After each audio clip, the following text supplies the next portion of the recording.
राष्ट्रवादी काँग्रेस पक्ष भाजपसोबत जाण्यातल्या सगळ्या चर्चेमध्ये हसन मुश्रीफ हे नव्हते अशा पद्धतीचा दावा आहे तो जितेंद्र आव्हाड यांनी केलेला आहे।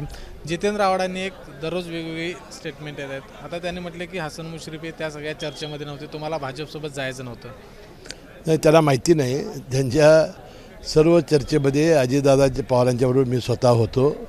अनेक वेळा आम्ही ज्या वेळा पवारसाहेबांना भेटलो त्यावेळेला आमच्या शिष्टमंडळामध्ये मी होतो आणि त्यावेळेला आपण बाबा राजकीय भूमिका आपण का बदलावी याचं विश्लेषण आम्ही त्यावेळेला केलेलं होतं, ज्याचा उल्लेख अजित पवारांनी 5 जुलैच्या भाषणामध्ये केलेला होता की अनेक वेळा आपण भारतीय जनता पक्षावर जावं असं अनेक वेळा ठरवूनसुद्धा ते गेले नाहीत। त्यामुळे अजित पवार हे एकाकी पडलेले होते आणि त्यांना पाठिंबा देण्यासाठी आम्ही सर्वजण यावेळेला त्यांनी घेतलेल्या भूमिकेला पाठिंबा देण्यासाठी आम्ही गेलेलो आहोत। जितेंद्र आव्हाड अशी वेळोवेळी का स्टेटमेंट करतात? जितेंद्र आव्हाडांना संभ्रमावस्था तयार करायची असावेत।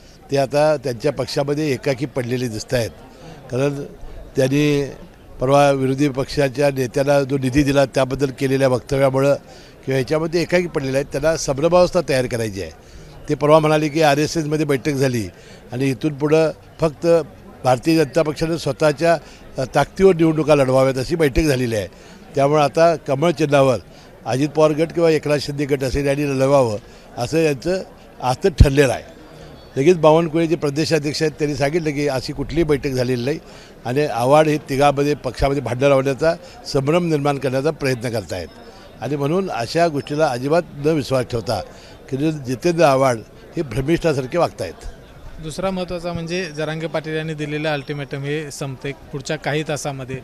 सरकार काय करणार आहे पुढे, कारण कोल्हापूर जिल्हा असेल इतर अनेक जिल्ह्यामध्ये आता जमावबंदीचे आदेश देखील लागू केले। सातत्याने मनोज जरांगे पाटलांनी थोडासा धीर धरावा आणि त्यांनी अवधी द्यावा अशी विनंती आमच्या सरकारच्या वतीनं मंत्र्यांच्या शिष्टमंडळाने केलेली आहे आणि महाराष्ट्र शासन आणि आमचं सरकार ही ठाम भूमिका आहे की कोणत्याही परिस्थितीत मराठा समाजाला आरक्षण टिकणारं दिल्याशिवाय राहायचं नाही। यामुळं दुसऱ्या समाजाच्या आरक्षणाला धक्का लागता कामा नये ही भूमिका आहे आणि मला वाटते त्यांच्या प्रयत्नामुळे मनोज जरांगेंच्या 54 लाख कुटुंबांना हे कुणबी प्रमाणपत्र दिले गेलेले आहेत। एवढा मोठा विजय त्यांचा झालेला आहे। त्यांनी थोडं संयमानं घेतलं तर जेवढे कुणबी कागदपत्र कायद्याप्रमाणे जुनी जी असतील ती मिळतील आणि राहिलेला आपलं शासन हे त्यांना आम्ही आरक्षण फेब्रुवारीच्या विशेष अधिवेशनात देणारच आहोत। थोडासा दम धरण्याची आवश्यकता आहे। कोल्हापूरमध्ये देखील आंदोलन सुरू आहे, त्यांना काय तुम्ही आवाहन करता? ठीक आहे, जो आता मनोज जरांगे साहेबांना आम्ही आव्हान करतोय तेच आम्ही विनंती करतोय की फक्त फेब्रुवारीपर्यंत धीर धरा, आम्ही टिकणार आरक्षण देणार आहोत। तर आपण बघितले की या ठिकाणी जितेंद्र आव्हाड एकाकी पडले आहेत आणि म्हणूनच अशी वेगवेगळी वक्तव्य करत आहेत। अशा पद्धतीची टीका आहे ती हसन मुश्रीफ यांनी केली आहे। कॅमेरामॅन निलेश शेवाळेसह विजय केसरकर, ABP माझा, कोल्हापूर। ABP माझा, उघडा डोळे बघा नीट।